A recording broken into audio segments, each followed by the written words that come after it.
guys ready? Yeah. Action. Indaba the story. So we're here at Another Planet Studios with co-founder of Indaba the Story Media and Indaba the Story TV. This is Vusimuzi or Vusimuzi Mbatha for those of you who know the know. So Vusimuzi Ndabezitha Sawona. Oh, someone. Sawona. So I wanted to just have some conversation with you today. So first question I wanted to ask you is, what sparked the idea of Indaba the Story Media? The long to the short answer to it would be the storytelling of being in this place here in New York really made me have the edge to tell the story of different people that I find in this place. So that really sparked the idea that through telling that story of these people, something really came up. So essentially, you wanted to share. New York with the world. With the world. With the world. So how long have you been in this country from South Africa? You're from Johannesburg, yes? Yes. Which part of Johannesburg? Soweto. Soweto. So you're from Soweto. Yes. So Soweto and Johannesburg and New York, oftentimes Johannesburg is called the New York of South Africa. Yes. So I guess what I would ask you is, what are the parts of New York that have felt so familiar to you, to your life, your younger life in Johannesburg?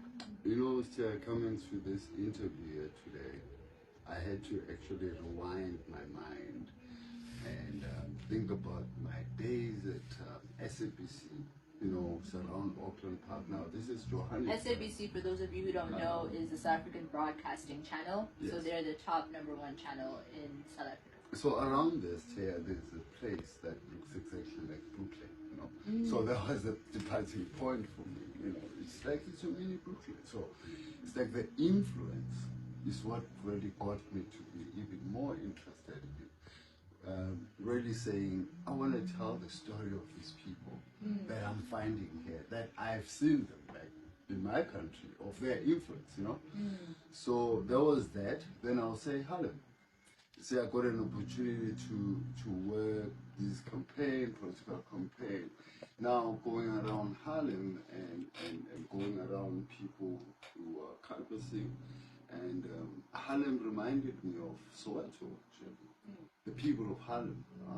You see them, standing around, and you think it's just a bunch of people standing on floors. No, actually they have movement. So it's like Soweto, you find a lot of people in Soweto. Yes, there's an unemployment and all this other stuff, but it's not that they're just whining. So basically what you're saying, there's so much stories there. There's so many stories with the different people that you can find just living their life in Harlem. And New York gave me that. Which is similar to South Africa. Yes. Interesting. So tell me, what are some of the things you have in mind for your partnership with not only Another Planet Studios, but finding yourself getting closer to a collective hub? What are some of the things that you feel are necessary for businesses, small businesses, entrepreneurs? Because Another Planet Studios is a business, essentially. And so it's a business that has this offering to its clients, but also wanting to make impact in its community.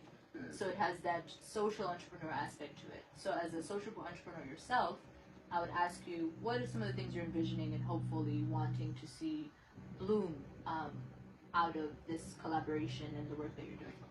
As I've said, the coming together of creatives in all departments has always been the power. There's always been the move towards change of any kind, because you find people who think differently, but who comes in one point that says, what is it that we want to achieve? So this is what I found at Another Planet Studios. And of course, welcoming and looking forward to other partnerships of the very same sort, of people that understand that if we create things as creatives together, then together we can move whatever that we think it is positive for society in large. Because I'm saying this to say, look, we need not to forget that creatives have always been the voice of society.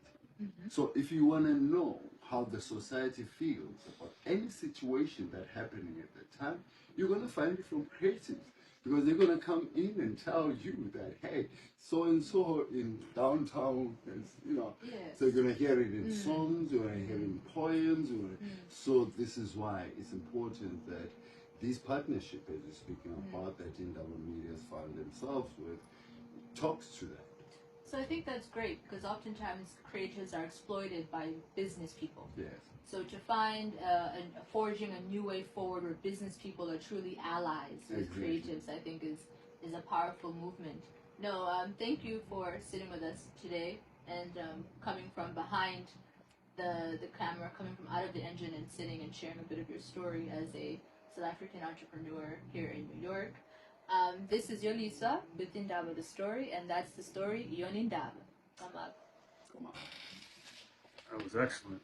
Wow.